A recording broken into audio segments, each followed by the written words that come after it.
এহসান সোফায় গিয়ে বসে। মেহনুর কাছে যাওয়ার সাথে সাথে তার শরীরে সেই মারাত্মক ঘ্রাণ মেহনুরের নাকে এসে লাগে। মেহনুর চোখ বন্ধ করে এক মুহূর্তের জন্য সেই ঘ্রাণ অনুভব করতে থাকে। এক মুহূর্ত, দু মুহূর্ত, এরপর এহসান মেহনুরের দিকে তাকিয়ে বলল, আজ থেকে একমাত্র যখন আমি টেবিলে বসে খাবো তখনই নিজ হাতে খাবো, আর যদি নিজ ঘরে বসে খাই তোকে খাইয়ে দিতে হবে। তাই এখন বেদবি না করে একজন ভালো বেগমের মতো স্বামীর সেবা করো। মেহনুরের গায়ে ফোসকা পড়ে যায়। এক প্রকার এহসানের এমন নবাবী আবদার শুনে তাই দাঁত চেপে বলে, আমি পারবো না খাইয়ে দিতে। এহসানোর এমন কড়া কথা শুনে ধমকের সুরে বলে, আর একটা তেরা কথা বললে এখন খাবার না খেয়ে তোকে চিপে চিপে খাবো। বেয়াদব নারী, খাবার মুখে তুলে দে। মেহনুর কটমট করে তাকিয়ে ওর পানে খাবারের প্লেট হাতে তুলে নেয়। তার হাতে চুরি বারবার কাচের প্লেটের সাথে ধাক্কা খাচ্ছে, যা থেকে হালকা শব্দ হচ্ছে। এহসান চোখ বন্ধ করে সেই শব্দ উপভোগ করে। আজ তার বেগমকে নিজের বেগম মনে হচ্ছে। মেহনুর একটু টুকরো রুটি তরকারির সাথে মিশিয়ে এহসানের দিকে বাড়ালে এহসান মুখ খুলে তা নিজের মুখে তুলে নেয়। মেহনুর বিরক্তি নিয়ে বলে, দয়া করে তাড়াতাড়ি গিলে নিন। আপনার মতো আমার রসে রঙে দিন যাচ্ছে না যে আপনাকে সারাদিন শুধু খাওয়াতেই কাটিয়ে দেব আমি। এহসান মেহনুরের দিকে তাকিয়ে বলে, তোর এই বেয়াদবি নিয়ে আমি ভীষণ চিন্তায় আছি। পরে আবার তোর মতো বেয়াদব না হয়ে যায় আমার বাচ্চা কাচ্চাগুলো। ভীষণ চিন্তায় ভুগছি আমি, ভীষণ। মেহনুর দাঁত চেপে বলে, কথায় কথায় বাচ্চা বাচ্চা কেন করেন? আর আপনি বাচ্চা পেলেন কোথা থেকে? কাল ভাইজানদেরও মিথ্যে বললেন কেন? এত খারাপ কেন আপনি? এহসান মৃদু হেসে বলে, আজ না কাল তুই আমার বাচ্চার মাই হবি, তাই একই চিন্তা মাথায় নিলাম। এখন তো আমার খারাপ বল, আরো ভালো। মেহনুর রেগে ফুঁসে উঠে বলে, এমন স্বপ্ন কখনো বাস্তব হবে না এহসান তালুকদার। আপনি সারা জীবন নির্বংশ থাকবেন, নির্বংশ। যদি আমায় নিজের বাচ্চার মা বানাতে চান তো। এহসান মৃদু হেসে বলে, চুপ থাক বেয়াদব নারী, দেখে নিস তুই হবি আমার বাচ্চার জন্মদাত্রী জননী। মেহনুর এহসানের মুখে খাবার পুড়ে দিয়ে বলে, এই অসভ্য জবান দিয়ে দয়া করে আর কোনো বাণী বের করবেন না। দয়া করে মাফ করুন। নাউজুবিল্লাহ। আল্লাহ, তুমি আশ্রয় দাও আমায়। এহসান হাসতে হাসতে বলে, আচ্ছা আর কিছু বলবো না, রাতে এসে বলবো। এখন যাওয়ার সময় হয়ে গেছে, পানি খাইয়ে দে। মেহনুর বিরক্তি নিয়ে বলে, হাতে কি গজব পড়েছে যে পানিও আবার খাইয়ে দিতে হবে? এহসান ভেবে চিনতে বলে, হ্যাঁ দিতে হবে। আর গজব আমারতে না পড়লেও তোর ওই জবানে একদিন পড়বে। এই যে কথাবার্তা বলিস না এই জবান দিয়ে। মেহনুর এহসানের দিকে পানির গ্লাস এগিয়ে দেয়, ওর ঠোঁটে গ্লাস ঠেকিয়ে দেয়। এহসান নিজ হাতে পানির গ্লাস তুলে নিয়ে বিসমিল্লাহ বলে 3 বারে পানি খেয়ে নেয়। পানির গ্লাস টেবিলে রাখতে মেহনুর নিজের হাতে প্লেট টেবিলের উপর রেখে বা হাত দিয়ে নিজের ওড়না দিয়ে এহসানের মুখ মুছে দেয়, কারণ সে জানে এখন যদি সে ওর মুখ মুছে না দেয় তো সে ঠিকই কয়েকটা অসভ্য কথা বলে মুখ মুছিয়ে নিবে এহসান। মেহনুর দীর্ঘশ্বাস ফেলে বলে, এবার দয়া করে যেদিকে যাওয়ার সেই দিকে চলে যান। আপনার যন্ত্রণা আমি আর নিতে পারছি না। কিন্তু এহসান যায় না, উল্টো বসে থেকে তাকে আদেশ করে, এই প্লেটে যে অবশিষ্ট খাবার রয়ে গেছে তা চুপচাপ খেয়ে নে। মেহনুর অবাক হয়ে ওর দিকে তাকিয়ে বলে, আমি কেন এখন খাবো? কেন? আর আপনার এটো কেন খাবো? এহসান হালকা এগিয়ে এসে মেহনুরের কাঁধে নিজের হাত রাখে। আমি জানি মহারানী আপনি সকাল থেকে কিছু খাননি, তাই চুপচাপ খেয়ে নিন। আর স্বামীর ইটে হলে ভালোবাসা বাড়ে, তাই তাড়াতাড়ি খেয়ে নিন, নয়তো আমি আমার মতো চেষ্টা করবো কিন্তু। মেহনুর আর কিছু বলে না, এক পলক দাঁত চেপে এহসানের পানে তাকিয়ে তারপর আবারও সোফায় বসে নিজের মুখে খাবার নিয়ে নেয়। এহসান মেহনুরের পাশে বসে থাকে যতক্ষণ না সে খাবার খায়। মেহনুরের খিদে পেয়েছে, কিন্তু কেন জানি কিছু খেতে ইচ্ছা হয় না। মনে অশান্তি থাকলে শান্তিতে খাওয়া যায় না। মেহনুর জানে, অনেক কষ্টে কয়েক টুকরো রুটি গিলে তারপর পানি খেয়ে নেয়। এহসান দেখে এত কম খেলে হবে? তুমি যদি এত কম খাও তাহলে তুমি চলবে কি করে, আর আমার বাচ্চা কাচ্চা চলবে কি করে? হ্যাঁ, মেহনুরের কান পচে যাচ্ছে এহসানের কথা শুনতে শুনতে, কিন্তু তাও সে কিছু বলে না। জানে যদি কিছু বলে এহসান আবার তেরামি শুরু করবে, তাই চুপচাপ উঠে যায়। মেহনুর উঠে দাঁড়াতে এহসানও উঠে দাঁড়ায়। মেহনুর যখন চলে যাবে তখনই এহসান তার হাত দিয়ে মেহনুরের বাহু পিছন থেকে ধরে ওকে আটকে নেয়। মেহনুর বিস্ময়ে ঘাড় ঘুরিয়ে তাকায় ওর পানে। তখনই এহসান ওর গালে আলতো হাতে হাত স্পর্শ করে, তারপর নিজের মুখ মেহনুরের দিকে এগিয়ে নিয়ে ওর কপালে নিজের ঠোঁট ছোঁয়ায় গভীরভাবে কয়েকবার। এরপর কপাল থেকে মুখ তুলে মেহনুরের চোখের দিকে কয়েক মুহূর্ত তাকিয়ে ওর গালে হাত রেখে নিজের বৃদ্ধ আঙ্গুল দিয়ে স্পর্শ করতে করতে বলে, যেমন শান্ত আছো তেমনই থাকো। আমি আসার আগ অবধি কোনো চালাকি করিও না বেগম। যদি এমন কিছু করো তবে বুঝতেই তো পারছো এর ফল কতটা ভয়ঙ্কর হবে। মেহনুর কিছু বলে না, শুধু এক দৃষ্টিতে তাকিয়ে থাকে এহসানের দিকে। এই পুরুষের জন্যই আজ তার বাবা চাচারা হাসপাতালে পড়ে আছে, আব্বা আদমরা, অথচ সেই পাপিষ্ট পুরুষের অধীনে দাঁড়িয়ে আছে। এক অদ্ভুত অনুভূতি তাকে ঘিরে রেখেছে। আজ আর ঘৃণা লাগছে না, তবে ভালোও লাগছে না। সবকিছু যেন গুলিয়ে যাচ্ছে, নিজের মধ্যে নিজেকে খুঁজে পাচ্ছে না। মেহনুর এহসানের দিকে অপলকভাবে তাকিয়ে এসব ভাবনায় ডুবে থাকে। এহসান তার নারীর চোখের এই দৃষ্টি আজ আবারও দেখতে পায়, যা সে সেদিন ছাদে পেয়েছিল। আজও আবার পেয়ে গেল ভয়ঙ্কর সুন্দর তার নারীর এই দৃষ্টি। এহসান মেহনুরের চোখের দিকে তাকিয়ে নেশাগ্রস্ত গলায় বলে, আমার পাপিষ্ট অন্তর অব্দি ঝলসে দিয়েছে তোমার এই একই জোড়া। মেহনুর এহসানের কথায় নিজ ভাবনায় ডুবে থাকে। পরে থতমত খেয়ে বলে, ছাড়, ডানার নিচে দিতে হবে। এহসান মুচকি হেসে মেহনুরকে ছেড়ে দেয়। তারপর দুজনে হাঁটা ধরে নিচের দিকে। নিচে এসে মেহনুর কোনো দিকে না তাকিয়ে রান্নাঘরে চলে যায়, আর এহসান এনিসা বেগমের থেকে বিদায় নিয়ে জয়নালকে সঙ্গে নিয়ে বেরিয়ে পড়ে। রাত 10টা। মেহনুর বেলকনিতে রাখা একটা সোফায় বসে আছে ঠান্ডার মধ্যে। তবে তার গায়ে এহসানের একখানা চাদর জড়ানো, যে চাদর মেখে আছে তার পাপিষ্ট পুরুষের শরীরের ঘ্রাণ। মেহনুরের হাতে তসবিহ নিয়ে বসে বসে দুরূদ জিকির করছে আর নিস্তব্ধ গেটের দিকে তাকিয়ে আছে, এই আশায় কবে যে এহসান বাড়ি আসবে। কারণ এনিসা বেগম তো ওকে দায়িত্ব দিয়েই দিয়েছেন যে এহসানের খাওয়া দাওয়া যা যা প্রয়োজন সব মেহনুরের দায়িত্ব। আর মেহনুর সে আর কি করবে, এসবই করছে। তাই তো যাকে ঘৃণা করে তার জন্য নিজের ঘুম হারাম করে বসে বসে অপেক্ষা করছে। আজ মন একটু হলেও শান্ত, কারণ বিকেলবেলা আমেনা বেগমের ফোন দিয়ে মেহরুবকে ফোন করেছিল। জানতে পেরেছে সবই ঠিক আছে। আল্লাহর হুকুমে তার আব্বা যেন একটু সুস্থ আছেন, চাচারাও আর বাড়ির সবাইও ঠিক আছেন। এসব ভাবতে ভাবতে গাড়ির শব্দ কানে আসে। স্পষ্ট দেখতে পায় তার পাপিষ্ট পুরুষ হাজির। তাই আর এক মুহূর্ত দেরি না করে তাড়াতাড়ি উঠে দাঁড়ায়। তারপর গায়ের চাদরখানা সোফায় রেখে তাড়াতাড়ি পা চালায়। উদ্দেশ্য সদর দরজা খুলে দেওয়া। যেমন ভাবা তেমন কাজ। তাড়াতাড়ি নিচে চলে আসে, এসে সদর দরজার দিকে হাত বাড়ায়। এদিকে এহসান যেই না বাইরে থেকে দরজা খোলার জন্য পকেট থেকে চাবি বের করে দরজায় লাগাতে যাবে, তখনই হঠাৎ করে দরজা খুলে যায়। এহসান কিছুটা থমকে যায়, কারণ এটা তার সাথে প্রথমবার হলো। দরজার দিকে চোখ যেতেই তার মন প্রাণ অন্তর পর্যন্ত ঠান্ডা হয়ে যায়।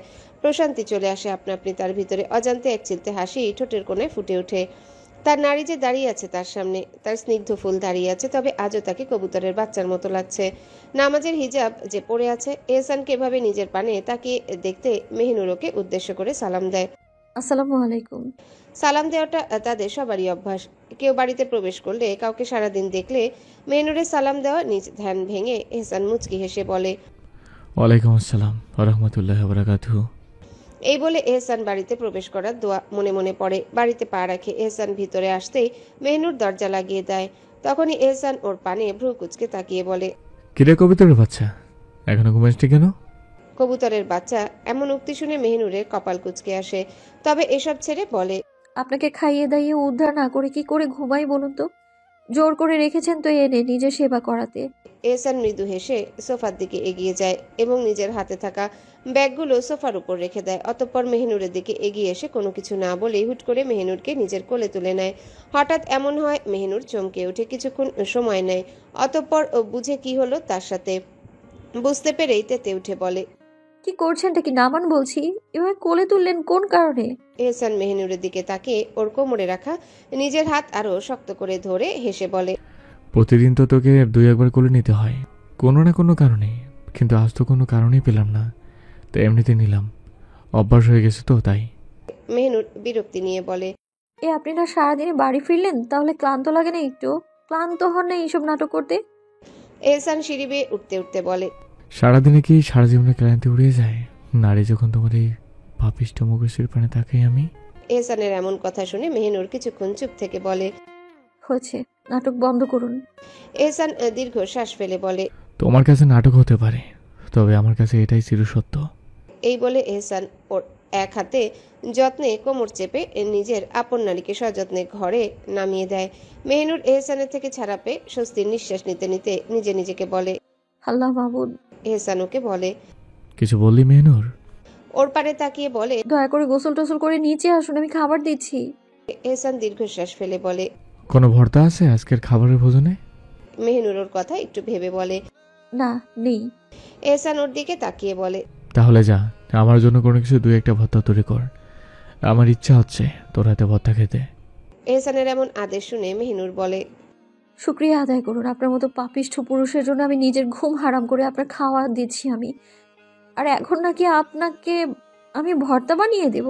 পারবো না আমি এসব ফালতু কাজ করতে এই মাঝরাতে। এহসান মেহিনুরের কথা শুনে ধমক দিয়ে বলে, বেয়াদব নারী, তুই আর আদবে এলি না। এখন যদি আমি তোর হাতের ভর্তা খেতে না পারি তো তোকে সোজা কাঁচা চিবি খেয়ে শুক্রিয়া আদায় করে নেব। জাগে, ভর্তা তৈরি কর। এই বলেই এহসান কাপড় রাখার কক্ষে প্রবেশ করে, উদ্দেশ্য লুঙ্গি নিয়ে আসা। মেহিনুর আর কি করবে, সেই বেহা বিলার মতো তর্ক করে জিততে না পেরে নিচে রান্নাঘরে চলে আসে। অতঃপর নিজ পাপিষ্ঠ পুরুষের জন্য ভর্তা তৈরি করতে থাকে। একটা ডিম সিদ্ধ করে নেয় আর কতগুলো শুকনো মরিচ ভেজে নেয়। গরুর মাংসের তরকারির পাত্র থেকে কয়েক টুকরো মাংস নিয়ে নেয়। তারপর পেঁয়াজ টেয়াজ সব কিছু দিয়ে ডিম ভর্তা, মাংস ভর্তা, শুকনো মরিচ ভর্তা তৈরি করে নেয়। একটা লেবুও কেটে নেয়। একটা প্লেটে পরিমাণ মতো ভাত বেড়ে নেয় আর ভর্তাগুলো বাটিতে নিয়ে টেবিলে রেখে আসে। টেবিলের উপর যখন পানির জগ থেকে গ্লাসে পানি রাখছিল তখনই মেহনুর লক্ষ্য করে এহসান সিঁড়ি বেয়ে নেমে আসছে। ফোন ঘাঁটতে ঘাঁটতে, যার এলোমেলো ভেজা চুল আর পরনে কালো একটা টি শার্ট আর সাদা লুঙ্গি। সাথে সাথে নিজের চোখ নামিয়ে নেয়, নয়তো এই চোখ বারবারই এই পাপিষ্ট পুরুষের দিকে যাবে। কি এক নির্লজ্জ চোখ তার, ছিছি। এইসব মনে মনে আওড়াচ্ছে মেহনুর। তখনই এহসান ওর পাশে এসে দাঁড়ায়। সাথে সাথেই ওর শরীরের ঘ্রাণ মেহনুরের নাকে এসে লাগে। মেহনুর নিজেকে স্থির করার জন্য এক লম্বা ঘন শ্বাস নেয়, কিন্তু এহসানের কাজই তো ওকে যন্ত্রণা দেওয়া। তাই ওর একদম নিকটে পেছনে এসে দাঁড়ায়, যার ফলে মেহনুরের অস্বস্তি 3 গুণ বেড়ে যায়। এহসানের ভেজা শরীরে ঘ্রাণ তাকে মাতোয়ারা করে তুলছে। এহসান কিছু সময় চুপ থেকে আলতো গলায় বলে, মানতে হবে কবুতরের বাচ্চা, তুই যতই ব্যথ হোস না কেন, কিন্তু কাজেও কিন্তু বটে। মেহনুর নিজেকে সামলিয়ে হালকা ঘাড় ঘুরিয়ে এহসানের পানে তাকিয়ে বলে, দয়া করে মায়া করে খাবারটা খেয়ে নিন। এহসান মেহনুরের কথায় দীর্ঘশ্বাস ফেলে চেয়ার টেনে বসতে বসতে বলে, এবার মহারানী, আপনি আমায় দয়া করে একটু মায়ার সহিত খাবারগুলো আমার মুখে তুলে দিন, কেমন? মেহনুর জানতো এই অসভ্য পুরুষ এমন কিছুই বলবে, তাই দাঁত চেপে ভাতের প্লেট হাতে তুলে নেয় আর মাংসের ভর্তা প্লেটে নিয়ে মাখাতে মাখাতে দাঁত চেপে ফিসফিসিয়ে বলে, মন তো চাচ্ছে বিষ মিশিয়ে মেরে দিতে খাবারের সাথে। এহসান ওর এমন কথা শুনে মৃদু হেসে বলে, মেরে তো ফেলেছিস নিজের মায়া জড়িয়ে অনেক আগেই, এখন আর কি নতুন করে মারবি রে? মেহনুর দাঁত চেপে এহসানের মুখে খাবার তুলে দিতে দিতে বলে, হ্যাঁ, আমি তো আপনাকে বলেছিলাম যে বাবা আসুন, এসে আমার মায়া পড়ে যান, যত সব নাটক। এহসান খাবার চিবোতে চিবোতে বলে, ইয়া রব্বে কারিম, আমি চেয়েছিলাম একজন মুত্তাকি বেগম, আর আপনি আমার কপালে জুটালেন এক আস্ত বেয়াদব। মেহনুর রাগী গলায় বলে, আমার রব বলেছেন যাও গিয়ে ওকে বিয়ে করো। আপনি নিজেই তো কীর্তি করে আমায় নিজের কপালে জুটিয়েছেন। এহসান নিজের মুখে খাবার নিতে নিতে বলে, আমার রব চেয়েছেন বলেই আমি এসান তোকে নিজের করে পেয়েছি। তারপর ফের মেহনুরের দিকে ভালো করে তাকিয়ে বলে, এই তোকে না করেছিলাম খয়েরি রঙের কিছু পড়তে, তাহলে আজও কেন পড়েছিস? মেহনুর হতবাক হয়ে নিজের দিকে তাকায়, তারপর দাঁত চেপে বলে, আমার ইচ্ছে হয়েছে পড়েছি, তাতে আপনার কি? এহসান মুচকি হেসে বলে, পরে কিন্তু আমি বিস্মল হয়ে তোতে ডুব দিলে আবার আমায় দোষ দিস না, বেয়াদব নারী। মেহনুর এহসানের মুখে খাবার তুলে দিতে দিতে বলে, পাপিষ্ট পুরুষ তো পাপিষ্ট জবানই হবে। এহসান ফোনের দিকে তাকিয়ে বলে, আমি পাপিষ্ট হলে কি হবে, তুই তো আছিস। এই পাপিষ্ট পুরুষের এক পবিত্র অস্তিত্ব। মেহনুর দীর্ঘশ্বাস ফেলে বলে, নাটকের কথা বন্ধ করুন আর পানিটা খেয়ে নিন। এই বলে মেহনুর প্লেটটা নিয়ে রান্নাঘরে চলে যায়। এহসান পানি খেয়ে টেবিলে রাখা বাটিগুলো হাতে তুলে নিয়ে রান্নাঘরে চলে যায় এবং বেসিনে এগুলো রেখে মেহনুরকে বলে, রান্নাটা ভালো হয়েছে, তাই এই জন্য একটা সাহায্য করলাম। আর ভাবিস না বউ চামচা হয়ে গেছি। মেহনুর বাটিগুলো ধুতে ধুতে বলে, আপনাকে এইসব বলার না আছে আমার আগ্রহ আর না আছে রুচি। এহসান ওর দিকে এগিয়ে এসে ওর নামাজের হিজাবে নিজের মুখ মুছে নিতে থাকে। মেহনুর এটা দেখে বড় গলায় বলে, কি করছেনটা কি? এটা দিয়ে আমি নামাজ পড়ি? এহসান মুখ মুছা শেষ করে কোনো উত্তর না দিয়ে যেতে যেতে বলে, আমার মুখ নাপাক নয়, তুই মুছলে সমস্যা হবে না। মেহনুর দীর্ঘশ্বাস ফেলে সবকিছু এক মনে গুছাতে থাকে। এহসান টেবিলের উপরে রাখা সুপারির থালা থেকে এক টুকরো সুপারি মুখে দিয়ে নিজের ঘরের দিকে পা বাড়ায়। মেহনুর কাজ শেষ করে সোফায় রাখা এহসানের ব্যাগ হাতে তুলে নিয়ে ঘরে চলে আসে। এসে দেখে এহসান সামনের কক্ষের সোফায় শুয়ে বই পড়ছে। লুঙ্গি পরা, তাই এহসানের পায়ের দিক টাকনু উপরের কিছুটা অংশ দেখা যাচ্ছে। মেহনুরের চোখ আটকে যায় এহসানের ফর্সা লোমযুক্ত পায়ে, তবে সাথে সাথে নিজের চোখ নামিয়ে নেয় আর পরে লজ্জায় নিজেকে গালি দিতে দিতে হাতের ব্যাগগুলো অন্য সোফায় রেখে বাথরুমে চলে যায়। হাত মুখ ধুয়ে অজু করে বেরিয়ে আসে। এহসান মেহনুরের অজু পড়ারই অপেক্ষায় বসেছিল। নিজে অজু করে এসে মেহনুরের মনে আসে এহসানের চাদর তো সে বেলকনিতে রেখে এসেছে, তাই বেলকনিতে যায় উদ্দেশ্য চাদরখানা চুপিসারে জায়গা মতো রেখে দেওয়া। তাড়াতাড়ি বেলকনিতে গিয়ে চাদরখানা গুছিয়ে নিয়ে যেই না পিছনে ঘুরবে তখনই ওর নাকে এহসানের শরীরের ঘ্রাণ এসে ঠেকে। মুহূর্তে কেঁপে উঠে, সাথে বুঝে যায় এহসান তার পাশেই, তাই তাড়াতাড়ি চাদরখানা আবারও সোফায় রেখে দেয়। তখনই এহসান পেছন থেকে ওকে বলে, আমি তোমার স্বামী, আর আমার জিনিস ব্যবহার করার পরে এত আতঙ্কিত হওয়ার কিছুই নেই, বুঝেছিস বোকা নারী? মেহনুর এহসানের কথায় থমকে যায়। সে নিজেও জানে এহসান তাকে কিছু বলবে না, কিন্তু এই নির্লজ্জ পুরুষ যে তাকে কথায় কথায় শরম দেয়, যদি এখনো এমন করে তাই তো চুপিসারে রেখে দিতে চেয়েছিল, কিন্তু সে তো আর নিজের দোষ স্বীকার করবে না। তাই পিছনে ঘুরে বলে, কই, আমি আতঙ্কিত হয়েছি? আপনি সব বোঝেন মনে হয়। এহসান মুচকি হেসে মেহনুরের দিকে এগোতে এগোতে বলে, হ্যাঁ গো, আমি সব বুঝি। তোমার পায়ের পাতা থেকে তোমার মাথা অবধি প্রতি মুহূর্তে কি চলেছে, তুমি কি ভাবছো, সব বুঝি আমি, সব। মেহনুর মেকি হেসে বলে। ভুল ধারণা। এহসান মেহনুরের সামনে এসে বলে। কিভাবে বুঝলে? মেহনুর দীর্ঘশ্বাস ফেলে বলে, যদি আপনি আমার অন্তরের অবস্থা জানতেন তাহলে কি আর আমার সামনে আমার বাপকে হাতমরা হতে দিতেন? এহসান মেহনুরের দিকে নিজের হাত বাড়িয়ে প্রতি সময়ের মতো ওর কোমর জড়িয়ে ধরে বলে, তোমার অবস্থা বুঝি বলে নারী, তোমার বাপ আত্মরা ছিল, নয়তো মরা থাকতো। এহসানের এমন কথা শুনে মেহনুর আহত গলায় বলে, আপনি বুঝবেন না, আপনাদের কষ্টে দেখতে কতটা ভয়ঙ্কর যন্ত্রণা হয়। যদি জানতেন তাহলে এমনটা বলতেন না। এহসান আহত সুরে তাচ্ছিল্যের হাসি দিয়ে বলে, হ্যাঁ, নিজের ভাইয়ের রক্ত দিয়ে গোসল করা আমি এহসান, নিজের বড় বোনের নিজ চোখে ইজ্জত হরণ হতে দেখা আমি এহসান, নিজের ভাইয়ের বউয়ের ইজ্জত হরণ হতে দেখা আমি এহসান, নিজের ভাতিজা ছোট্ট কলিজা ছিঁড়ে নিতে দেখা আমি এহসান, নিজের বাপকে আপন ছেলে রক্ত দিয়ে গোসল করা আমি এহসান, আরো কত বিরল কত নির্মম হত্যা নিজ চোখে দেখা আমি এহসান। জানিস তোর বাপ চাচা যদি সেদিন মরে যেত আর তুই যতটা কষ্ট পেতি তার এক ভাগে সামান্য হতো না আমার চাপা কষ্টের, বুঝলে বোকা নারী? আমি পাপিষ্ঠ হতে চাইনি, এই দুনিয়ার নিকৃষ্ট মানুষ আমায় বাধ্য করেছে তা হতে। মেহনুর এহসানের কথাগুলো শুনে স্তব্ধ হয়ে যায়। কিছুক্ষণ থমকে গিয়ে বলে, আপনি বোঝেন তো আপনজন হারানোর ভয়, তাহলে কেন একটাবার আমায় আমার আব্বার সাথে কথা বলতে দিচ্ছেন না? এহসান মেহনুরের দিকে তাকিয়ে বলে। মেহনুর চমকে উঠে, কি করে জানলো এহসান এটা? মেহনুরকে চমকে যেতে দেখে এহসান মৃদু হেসে বলে, তুই কি ভাবলে আমি কিছু জানি না? মনে রাখিস, এই বাড়িতে কি করছিস, কি বলছিস, কিভাবে হাঁটছিস, কি খাচ্ছিস, তা প্রতিটি মুহূর্তে আমার জানা হয় তোকে।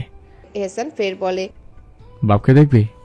মেহনুর যেন চাঁদ হাতে পাওয়ার মতন চমকে ওঠে, তার চোখ উচ্ছ্বাসে চকচক করে উঠে আগ্রহ নিয়ে বলে, হ্যাঁ হ্যাঁ, দিবেন একটাবার দেখতে প্লিজ। এহসান মুচকি হেসে মেহনুরের কপালে নিজের কপাল ঠেকিয়ে বলে, এটা বারণ নয়, একদিনের জন্য দেখতে দেব, তবে আমার কয়েকটা শর্ত মেনে নিতে হবে বেগম তোমায়। মেহনুর চোখ বন্ধ করেছিল, ফের হুট করে চোখ খুলে বলে, বলুন, আমি সব শর্তে রাজি। সত্যি তো? এহসান মৃদু হেসে বলে, তাহলে শোন, তুই এখন থেকে আমার জন্য একজন মোত্তাকি স্ত্রী হওয়ার চেষ্টা করবি, একদম একজন মোত্তাকি স্ত্রী আর মোত্তাকি মা, পারবি? মেহনুর থমকে যায়। এহসানের এমন শর্তে সে তো তা কখনোই পারবে না। এই পুরুষের স্ত্রী হওয়াটা কি আদৌ কি সে পারবে মেনে নিতে? তার মন তো মানবে না, কিন্তু তার বাবাকেও দেখাই লাগবে। প্রাণটা বেরিয়ে যাচ্ছে, কোনো কিছু না ভেবে বোকা মেহনুর বলে দেয়, হ্যাঁ আমি রাজি। এহসান নিজের হাত ওর দিকে এগিয়ে দিয়ে বলে, কথা দে। মেহনুর কিছু মুহূর্ত ভেবে কাপা কাপা হাত এহসানের হাতে রাখে, আলতো করে বলে, কথা দিলাম। সারা শরীর কাঁপছে, মেহনুরের গলা শুকিয়ে যাচ্ছে, কিন্তু তা সে কথা দিয়ে রেখেছে। এহসান মুচকি হেসে মেহনুরকে চাপটে আগলে নেয় আপন বুকে, এরপর তৃপ্তির হাসি দিয়ে বলে, তাহলে কাজ শুরু করে দাও। মেহনুর থমকে যায়, কিসের কথা বলছে পুরুষ, কি করবে সে? এহসান মেহনুরের মাথা নিজ বুক থেকে আলতো সরিয়ে ওর দুই কাঁধে হাত রেখে বলে, তুমি যখন কথা দিলে তা পূর্ণ করো, আর তোমার প্রথম কাজ হচ্ছে আমার তিলাওয়াত শোনানো। এখন থেকে যখন তুমি তিলাওয়াত করবে তখনই আমি শুনবো, সেই সময় যদি আমি তোমার পাশে থাকি, আর তাহাজ্জুদের সময় আর ফজরের সময় তো শুনতেই হবে। মেহনুর স্বস্তির নিঃশ্বাস ফেলে। সে তো ভেবেছিল এহসান আবার নিজের অধিকার চেয়ে বসে, কিন্তু এমন কিছুই হয় না। তখনই এহসান ওকে বলে, এটা রাস্তা রেখো যে আমি তোমার অনুমতি ছাড়া তোমার উপর কর্তৃত্ব ফলাবো না। তবে মেহনুর ঢোক গিলে বলে। তবে কি? এহসান নিজের মুখ মেহনুরের কানের কাছে নিয়ে আসে, যার ফলে এহসানের গরম উষ্ণ নিঃশ্বাস মেহনুরের গালে আছড়ে পড়ে। মেহনুর কেঁপে ওঠে। তখনই এহসান ওর কানে ফিসফিসিয়ে বলে, তবে কিন্তু দিনে কয়েকবার কোলে নেওয়ার চুমু খাওয়া, এটা কিন্তু তুমি অনুমতি দিলেও করবো আর না দিলেও করবো, বুঝলে আমার বোকা নারী? মেহনুর এহসানের এমন কথা শুনে ওর বুক বরাবর ধুপ করে এক ধাক্কা দিয়ে বলে, চুপ করুন বেহায়া পুরুষ, লজ্জা করে না? এহসান মুচকি হেসে মেহনুরের হাত ধরে নিয়ে ওকে সোফায় বসে এবং নিজেও বসে আর বলে, নাও একটা সুন্দর নাশিদ শোনাও। কোরআন শুনেছি, তোমার গলা থেকে একটা সুন্দর নাশিদ শুনি। মেহনুর কিছু মুহূর্ত চুপ থাকে, তারপর গলা পরিষ্কার করে মনে মনে বিসমিল্লাহ পড়ে শুরু করে একটা সুন্দর নাশিদ। আমার হৃদয়ের আলোয় আমার আত্মা আলোকিত হয় যখন আমি মানব জাতির প্রতিপালকের প্রশংসা করলাম, আর আমার আত্মা প্রফুল্ল হয়ে উঠল এবং অশ্রুধারা বইছিল। হে আল্লাহ, আমার হৃদয়কে বিচার বুদ্ধির দিকে পরিচালিত করো। আমার হৃদয়ের আলোয় আমার আত্মা আলোকিত হয় যখন আমি মানব জাতির প্রতিপালকের প্রশংসা করলাম, আর আমার আত্মা প্রফুল্ল হয়ে উঠল এবং অশ্রুধারা বইছিল। হে আল্লাহ, আমার হৃদয়কে বিচার বুদ্ধির দিকে পরিচালিত করো। আমার হৃদয়ের আলোয় আমার আত্মা আলোকিত হয় যখন আমি মানব জাতির প্রতিপালকের প্রশংসা করলাম, আর আমার আত্মা প্রফুল্ল হয়ে উঠল এবং অশ্রুধারা বইছিল। হে আল্লাহ, আমার হৃদয়কে বিচার বুদ্ধির দিকে পরিচালিত করো। রাতের প্রশান্তিতে আমি আমার সেজদায় প্রার্থনা করি যখন আমার চারপাশে কালো অন্ধকার। হে দয়ালু, হে পরম করুণাময়, হে পরম সহনশীল ও দয়ালু, তোমার উপহারের কোনো শেষ নেই। হে সর্বশ্রোতা, হে উত্তরদাতা, হে পরম মহিমান্বিত, হে শক্তিশালী শিকারী প্রাণীদের স্রষ্টা, আমাকে পথ দেখাও। আমার হৃদয়ের আলোয় আমার আত্মা আলোকিত হয় যখন আমি মানবজাতির প্রতিপালকের প্রশংসা করলাম, আর আমার আত্মা প্রফুল্ল হয়ে উঠল এবং অশ্রুধারা বইছিল। হে আল্লাহ, আমার হৃদয়কে বিচার বুদ্ধির দিক পরিচালিত করো। আমার হৃদয়ের আলোয় আমার আত্মা আলোকিত হয় যখন আমি মানবজাতির প্রতিপালকের প্রশংসা করলাম, আর আমার আত্মা প্রফুল্ল হয়ে উঠল এবং অশ্রুধারা বইছিল। হে আল্লাহ, আমার হৃদয়কে বিচার বুদ্ধির দিকে পরিচালিত করো। হে আল্লাহ, পথ নির্দেশনার প্রতি, সত্যের প্রতি, দেবত্বের প্রতি আমি আজ তোমার নির্দেশনার উপর নির্ভর করছি। হে বিশ্ব ব্রহ্মাণ্ডের আল্লাহ, তুমিই আমার সহায়, তুমি পরলোকে মানুষের আশ্রয়স্থল। আল্লাহ, আমি তোমার কাছে ক্ষমা প্রার্থনা করছি, আমাকে ক্ষমা করো আর আমার ইচ্ছে পূরণ করো। আমার হৃদয়ের আলোয় আমার আত্মা আলোকিত হয় যখন আমি মানবজাতির প্রতিপালকের প্রশংসা করলাম, আর আমার আত্মা প্রফুল্ল হয়ে উঠল এবং অশ্রুধারা বইছিল। হে আল্লাহ, আমার হৃদয়কে বিচার বুদ্ধির দিকে পরিচালিত করো। আমার হৃদয়ের আলোয় আমার আত্মা আলোকিত হয় যখন আমি মানবজাতির প্রতিপালকের প্রশংসা করলাম, আর আমার আত্মা প্রফুল্ল হয়ে উঠল এবং অশ্রুধারা বইছিল। হে আল্লাহ, আমার হৃদয়কে বিচার বুদ্ধির দিকে পরিচালিত করো। বড় তালুকদার বাড়ির বসার কক্ষটা আজ থমথমে, সবাই উপস্থিত, কিন্তু পরিবেশ যেন চাপা বারুদের গন্ধ। সকলেই ক্ষুব্ধ, আর সেই ক্ষোভের কেন্দ্রবিন্দু একমাত্র ব্যক্তি এহসান। গত এক সপ্তাহে একটার পর একটা ঘটনা ঘটিয়ে চলেছে সে। 4টে খুন, যদিও প্রতিটি কারণ সিদ্ধ, তবু এভাবে খুন করে কি রাজনীতি টিকে থাকে? নির্বাচন এসে গেছে, এখন সামান্য ভুলও ভয়ানক বিপদ ডেকে আনতে পারে। রাজনীতির খেলা তীক্ষ্ণ বুদ্ধিতে খেলতে হয়, কিন্তু এহসান যেন আগুনের সঙ্গে নাচছে। মনিরুল সাহেব কাল রাতে মজলিস থেকে ফিরে বিষয়টা শুনে চিন্তিত হয়েছিলেন, কিন্তু নিজেকে বোঝানোর চেষ্টা করেছিলেন এহসান তার ছেলে, সে ভুল করবে না। কিন্তু আজ সকালে পত্রিকা খুলতে যেন হৃৎপিণ্ড এক মুহূর্তের জন্য থমকে গেল। পুলিশ অফিসার হামিনের বিকৃত মরদেহ উদ্ধার। স্থানীয় লোকজন তার দেহ থানার সামনে পেয়েছে, যেখানে হাত পা নৃশংসভাবে টুকরো টুকরো করা হয়েছে। তিনি আর কিছু বললেন না, চোখ তুলে সরাসরি তাকালেন এহসানের দিকে। পত্রিকা টেবিলে ছুড়ে দিয়ে কঠিন স্বরে বললেন, এটা কি এহসান, তুমি কেন করেছো? এখন যদি কেউ টের পেয়ে যায়? এহসান ঠোঁটের কোণে মৃদু হাসি ফুটিয়ে বলল, আব্বা, এই পুলিশটা কে ছিল জানেন? কোনো অসহায় মানুষের কেস নিত না, ঘুষ খেত, অপরাধীদের পেছনে না ছুটে উল্টো তাদের রক্ষা করত। আমি শুধু ন্যায্য বিচার করেছি।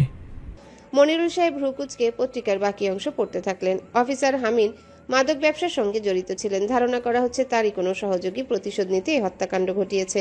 তিনি দীর্ঘশ্বাস ফেললেন। এহসান শান্ত গলায় বলে ওঠে, আব্বা এসব বাদ দেন। আজ বিকেলে একটা বড় জনসভার আয়োজন করা হয়েছে, আপনাকে সেখানে থাকতে হবে। ভাইজান, আপনিও। মেহনুর তাড়াতাড়ি ঘর গুছিয়ে নিচ্ছে। তাড়াতাড়ি ঘরের কাজ শেষ করে রান্নাঘর যেতে হবে, না হলে পরে এহসান এসে এটা ওটা বলে ঝামেলা করবে। সে জানে এহসান ইচ্ছে করে তাকে বিরক্ত করার অজুহাত খোঁজে। সব গুছিয়ে নিয়ে কাপড় রাখার কক্ষে প্রবেশ করে মেহনুর। সেখানে ঢুকে বিরক্তিতে মুখ শক্ত করে ফেলল, কেননা এহসান বাচ্চাদের মতো সব এলোমেলো করে রেখেছে। শার্ট, পাঞ্জাবি, রুমাল সব এদিক ওদিক ছড়িয়ে আছে। মেহনুর দীর্ঘশ্বাস ফেলে সেগুলো একে একে গুছিয়ে রাখতে লাগলো, আর মনে মনে কয়েকটা গালি দিল এহসানকে। ঠিক তখনই বাইরে থেকে পায়ের আওয়াজ শোনা গেল। এহসান সে মুহূর্তেই বুঝে গেল এহসান চলে এসেছে। তাই দ্রুত সব কাজ শেষ করে ধীর পায়ে দরজা খুলে বেরিয়ে এলো। উদ্দেশ্য কোনো দিকে না তাকিয়ে পারলে দৌড় দিয়ে ঘর থেকে বেরিয়ে যাওয়া। বেরিয়ে এই সামনাসামনি এহসানের চোখে চোখ পড়ে যায় মেহিনুরের। এহসান ওর দিকে তাকিয়ে ভ্রু চেয়ে বলল, কিরে কবুতরের বাচ্চা, দরজা বন্ধ করে কি করছিল ঘরে? মেহিনুর কটমট করে তাকায় ওর পানে। এই পুরুষটা এমন আজব নাম ধরে কেন ডাকে সব সময়? কঠিন গলায় বলে, আপনি এসে যে এটা ওটা ছড়িয়ে রেখে যান, সেগুলোই গুছিয়ে নিজেকে উদ্ধার করছিলাম। এহসান মুচকি হেসে এক পা এগিয়ে এলো। ও, তাহলে সুন্দর করে বলা যায় না? বেয়াদবি কেন করিস? মেহনুর জানে এহসান আর এক পা এগুলি সে লজ্জায় মাটির সঙ্গে মিশে যাবে, তাই দ্রুত পাশ কাটিয়ে চলে যেতে নেয়। নয়তো এখন এসেই কোমর জড়িয়ে নিজের কাছে টেনে নিয়ে এক এক গাথা নির্লজ্জ কথা বলবে। তাই চুপিসারে কেটে পড়াটাই উত্তম। তাই কোনো কথা না বলে চুপচাপ এহসানের পাশ কাটিয়ে চলে যেতে নিতে লাগলো। কিন্তু এহসান কি তাকে এত সহজে যেতে দেবে? সে আলতো হাতে মেহনুরের বাহু টেনে ধরে সামনে এনে দাঁড় করায়। তারপর নিঃশব্দে ওর কোমরে হাত রেখে ওকে শক্ত করে টেনে নিল নিজের বুকের কাছে। আর মেহনুর চোখের দিকে তাকিয়ে বলে, কাল রাতের কথা মনে আছে তো? মেহনুর এতক্ষণ লজ্জায় চোখ নামিয়েছিল, কিন্তু এহসানের কথায় তার শরীর মুহূর্তে জমে গেল। এহসান তার নিজের নারীর মুখশ্রীর পানে এক পলক তাকালো, চোখ নামানো, গালে হালকা হালকা লাল আভা, ঠোঁট কাঁপছে। এই স্নিগ্ধ সৌন্দর্য তাকে মুগ্ধ করে। বারবারই এহসান আলতো করে নিজের মুখ মেহনুরের দিকে এগিয়ে নিয়ে নিজের অধর ছুঁইয়ে দেয় বারবার কয়েকবার মেহনুরের কপালে। মেহনুর চোখ বুজে নেয়, লজ্জায় চোখ বুজে নেয়। মেহনুর কেন জানি না, এই পাপিষ্ঠ পুরুষের স্পর্শে অদ্ভুত এক শান্তি লাগছে। হৃদয়ের গভীরে যেন এক নতুন অনুভূতির জন্ম নিচ্ছে। এহসান ধীরে ধীরে ওর কপাল থেকে ঠোঁট সরিয়ে নেয়, কিন্তু এত সহজে ছাড়ার জন্য সে ওকে ধরে রাখেনি। সে তার মুখ আরো কাছে এনে মেহনুরের চোখে ঠোঁট ছুঁয়ে দিল। মেহনুর মুহূর্তে কেঁপে ওঠে। এহসানের দাড়ির খসখসে স্পর্শ তার নরম ত্বকের সঙ্গে মিশে গেল। এহসান মৃদু হাসলো। তার আপন নারীর লজ্জা মাখা মুখখানার পানে কিছু মুহূর্ত তাকিয়ে থাকে, অতঃপর অতি যত্নে ওকে শক্ত করে জড়িয়ে নেয় আপন বক্ষস্থলে। মেহনুরও যেন স্বাভাবিকভাবে মাথা রেখে দিল ওর বুকের উপর। এটাতে অভ্যস্ত হয়ে গেছে। আগে এই বুকে মাথা রাখলে শরীর মনে জ্বলে উঠত, অথচ এখন এই পাপিষ্ঠ বুকের বাঁ পাশে মাথা রাখলে মনে হয় একটা নিরাপদ স্থান পেল। এহসানের বুকের গভীর থেকে ভেসে আসা পিটপিট আওয়াজ শুনতে পেল মেহনুর। এই শব্দ, এটা কি এহসানের হৃদস্পন্দন? কেন এত জোরে চলছে? সে কান পেতে শুনতে লাগলো তার পাপিষ্ঠ পুরুষের হৃদয়ের গতি। কিছু মুহূর্ত এক ধ্যানে শুনতে থাকে মেহনুর। এহসান মেহনুরকে চুপ থাকতে দেখে বলে, তাড়াতাড়ি তৈরি হয়ে নে বেগম, সকালে নিয়ে যাচ্ছি, রাতে গিয়ে নিয়ে আসবো। মেহনুর কোনো উত্তর দিল না, শুধু শক্ত করে এহসানের বুকে মাথা রেখে রইল। এহসান আবারও বলে, আর শোনো, তোমার ওপর ভরসা করে ওদের কাছে দিয়ে আসবো। কোনো রকম তেরামি করো না, নইলে বুঝে নিও আমি কি করব। মেহনুর এহসানের বুকে মাথা রেখে আস্তে মাথা নাড়ল। মনে থাকবে, শুধু নিয়ে যান। এহসান মৃদু হাসলো। একটা আবদার রাখবে? মেহনুর চুপ রইল কিছু মুহূর্ত, তারপর বলল, কি? এহসান দীর্ঘশ্বাস ফেলে বলল, আমায় একবার জড়িয়ে ধরবে? মেহনুর স্তব্ধ হয়ে গেল, তারপর মলিন গলায় বলে, ধরতে পারবো, তবে ভালোবাসা নিয়ে নয়, ঘৃণা নিয়ে। এহসান মৃদু স্বরে বলল, আমি জানি আমি তোমার ঘৃণারই যোগ্য, তাই অন্তত ঘৃণা নিয়ে জড়িয়ে ধরো। কিছুক্ষণ নীরব থাকার পর মেহনুর আস্তে করে ওর হাত জড়িয়ে ধরল। এহসান এক মুহূর্ত দেরি করলো না, ওকে আরো শক্ত করে নিজের বক্ষস্থলে জড়িয়ে নিল। সময় যেন থমকে গেল। কয়েক মুহূর্ত কেটে গেল, কিন্তু এহসান ছাড়ল না। মেহনুর হাঁপিয়ে উঠে ফিসফিস করে বলল, দম বন্ধ হয়ে আসছে, ছাড়ুন। এহসান হেসে আস্তে করে ওকে ছেড়ে দিয়ে ওর গালে হাত রেখে বলল, যাও, তাড়াতাড়ি তৈরি হয়ে নাও। মেহনুর মাথা নাড়িয়ে কাপড় রাখার কক্ষের দিকে পা বাড়ালো। আজ সে অন্যরকম একটা শান্তি অনুভব করছে। এক অজানা অনুভূতি প্রস্তুত হয়ে এহসানের সঙ্গে বেরিয়ে পড়ল। গাড়ির সিটে বসে সে বারবার এহসানের দিকে তাকাচ্ছে। কেন যেন মনে হচ্ছে সে কিছু একটা অনুভব করছে। এই মানুষটা যে তার জীবনে ঝড় তুলে দিয়েছিল, সে কি আজ তার আশ্রয় হয়ে উঠছে? এহসানের শক্ত হাতে স্টিয়ারিং চেপে ধরা, গভীর দৃষ্টি সামনের রাস্তায় স্থির। মেহনুর জানে না কেন তার হৃদয় এত অস্থির হয়ে উঠছে। সে কি এখন সত্যিই তাকে ঘৃণা করে, নাকি ঘৃণার মধ্যে লুকিয়ে জন্ম নিচ্ছে এক নিঃশব্দ ভালোবাসা? এত সুন্দর পুরুষ, এত নিখুঁত তার সৌন্দর্য। মেহনুর কখনোই ভাবেনি এমন একজন তাকে চাইবে। হ্যাঁ, সে নিজেও সুন্দর, তবে এহসানের চেয়ে উঁচু কাউকে পেতেই পারত। তার ব্যক্তিত্ব, তার সৌন্দর্য, তার ক্ষমতা সবই যেন তাকে অনায়াসে পরাজিত করতে পারত। কিন্তু কেন এহসান তাকেই ভালোবাসলো? আর বড় হওয়ার পর তো কখনোই তার সামনে পড়েনি। হ্যাঁ, তবে মাদ্রাসা যাওয়ার সময় এহসানের সামনে সে পড়েছে, তবে তখন তার পুরো শরীর পর্দায় ঢাকা থাকতো, চোখ পর্যন্ত। তাহলে এহসান তাকে দেখলো কিভাবে? মেহনুর এহসানের পানে তাকিয়ে এসব ভাবতে ব্যস্ত ছিল। এহসান বার কয়েক খেয়াল করেছে তার নারী তার পানে এক দৃষ্টিতে তাকিয়ে আছে। সে ঠিকই বুঝতে পেরেছিল তার বেকুব নারী কিছু নিয়ে ভাবছে। এমনভাবে তাকিয়ে থাকলে অন্য কোনো কারণ হতে পারে না। এহসান খুব ভালো করেই জানতো সে কখনোই মেহনুরকে ভুল বুঝবে না। এহসান শুকনো কাশি দিয়ে বলে, যা ভাবছো সেই ভাবনার মূল কেন্দ্রবিন্দু কিন্তু আমি। এহসানের এমন হঠাৎ প্রশ্নে মেহনুর এক প্রকার হন্তদন্ত হয়ে নিজের ভাবনার জগৎ থেকে বেরিয়ে আসে। তার চোখের সামনে ঘুরতে থাকে চারিপাশের দৃশ্য। অবশেষে সে বলে, কই না, কি ভাবছি? এহসান মুচকি হেসে বলল, মেয়ে তুমি কি ভাবো আর ভাবছো সব আন্দাজ করতে পারি, তাই লুকিয়ে কোনো লাভ নেই। তাই ভালো ভালো সব বলে দাও, কি ভাবছিলে? মেহনুর একটু থতমত খেয়ে বলল, আমি যা ভাবার ভেবেছি। আপনাকে কেন বলবো? এহসান তার মুচকি হাসিতে কিছু বলল না, কিন্তু মেহনুর জানতো সে ঠিকই বুঝে গিয়েছে কিছু একটা নিয়ে ভাবছে সে। আর তার সম্পর্কে পরিষ্কারভাবে জানলেই হয়তো কিছু একটা বদলাতে পারে। মেহনুর আবার তাকায় না এহসানের দিকে, চুপচাপ বসে থাকে। হঠাৎই গাড়ি থামানো হলো।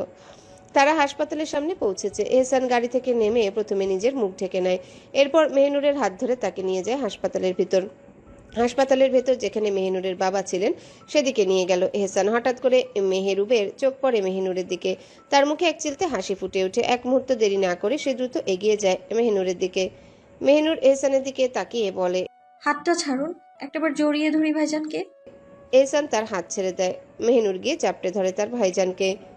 মেহরুব তার বুকে আগলে নিয়ে বলে, মেহনুর ওর বুকে মাথা রেখে বলে, কেমন আছিস বোন?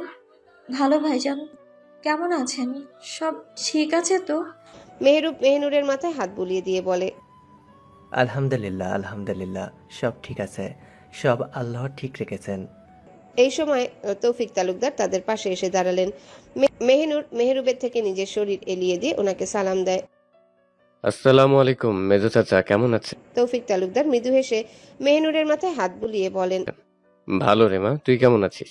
অতঃপর এহসানের দিকে তাকিয়ে বলেন, জানি ভালো থাকবি না, পশুর কাছে আছিস তো, ভালো থাকবি কি করে? মেহনুর পরিস্থিতি দেখে তার হাত নিজের হাতে মুড়ে নিয়ে বলে, না না, আমি ভালো আছি। তারপর এক পলক এহসানের পানে তাকিয়ে ফের ওনার দিকে তাকিয়ে বলে, উনি খুব যত্নে রাখেন আমায়, তোমরা চিন্তা করো না। তখনই এহসান দৃঢ় গলায় বলে, আমার বাচ্চা আর বাচ্চার মাকে কয়েক ঘন্টার জন্য তোদের কাছে রেখে যাচ্ছি, তাই নিজের বোন আর ভাতিজিকে যা দেখার দেখে নি। তারপর মেহনুরের দিকে তাকিয়ে বলে, বেগম তুমি প্রতিশ্রুতি দিয়েছ, মনে আছে তো? তোমার ভরসা করে রেখে গেলাম, কোনো চালকের ধান্দা পাকিও না, এতে তোমার মঙ্গল। এ বলেই এহসান তার চাদরখানা টেনে ঠিক করে বেরিয়ে যায়। মেহরুব দ্রুত মেহনুরকে জিজ্ঞাসা করে, ওকে কিসের প্রতিশ্রুতি দিয়েছিস? মেহনুর আহত গলায় এহসানের যাওয়ার পানে তাকিয়ে বলে, হ্যালো বন্ধুরা, পরবর্তী পার্ট খুব তাড়াতাড়ি আসবে, তো সবাই অপেক্ষায় থাকো। আর চ্যানেলটি যারা এখনো সাবস্ক্রাইব করোনি তারা পরবর্তী পার্ট দেখার জন্য চ্যানেলটি সাবস্ক্রাইব করে রেখো। ধন্যবাদ সবাইকে, আমাদের সাথেই থেকো।